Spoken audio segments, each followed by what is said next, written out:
Jesus prayed. Dear friends, a unique characteristic of Jesus is revealed in the gospel passage which we read today for the liturgy of the word, taken from the Gospel of Mark, chapter 1, verses 29 to 37. And rising very early in the morning, while it was still dark, he departed and went to a desolate place, and there he prayed. Jesus prayed to his Father who had sent him to the world. Prayer helped him to keep united with his Father and hence preserve his identity. When Jesus asked his disciples, "Who do people say that I am?" they replied, "Some say you are Elijah, or John the Baptist, or one of the prophets." All these are identities and titles which had high rating in the society of Jesus.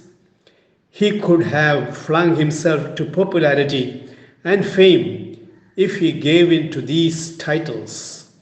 But Jesus was not content with these titles. When Peter affirmed, "You are the Messiah, the Son of the living God," he congratulated Peter. "Flesh and blood have not revealed this truth to you, but my Father in heaven." Matthew chapter 16, verse 17. Peter's response resonated with the truth that Jesus is Jesus' true self. God also constantly reveals the identity of Jesus. The Gospels recount other moments of prayer in the life of Jesus.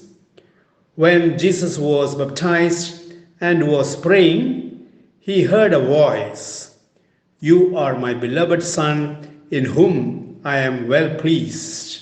Mark chapter 1, verse 11.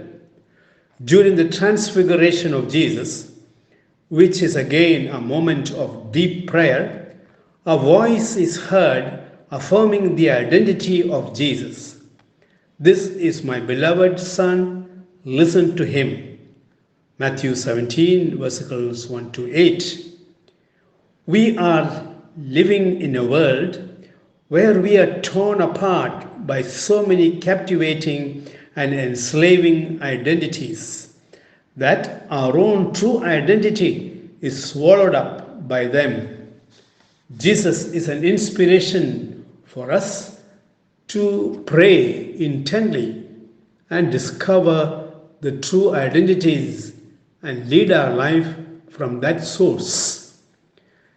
Jesus' day was crowded by so many varieties of works like preaching, healing, and constant missionary journeys. Added to that, he was in constant conflict with the religious authorities of his time, and he faced many death threats from his enemies. He faced the struggle for power among his own close collaborators, some even denying him and betraying him. The strength needed to face these challenges came from his Father in heaven, with whom he was in personal contact in prayer. Mother Teresa, an ardent disciple of Jesus, took inspiration from him. She was praised for the wonderful works which she did in India and abroad by opening new shelter homes for poor and abandoned, welcoming thousands of lepers, and giving life to many unwanted babies. When she was asked from where she derived her energy to accomplish all these works, she was silent. She led the questioner by hand to the chapel in the convent, and pointing to the tabernacle, she said, "That's where I draw my strength and energy from? Where do we derive the power and purpose to fulfill our mission in the world? Following the example of Jesus and other spiritual personalities, our strength flows from the Lord, especially in and through prayer. May God bless you.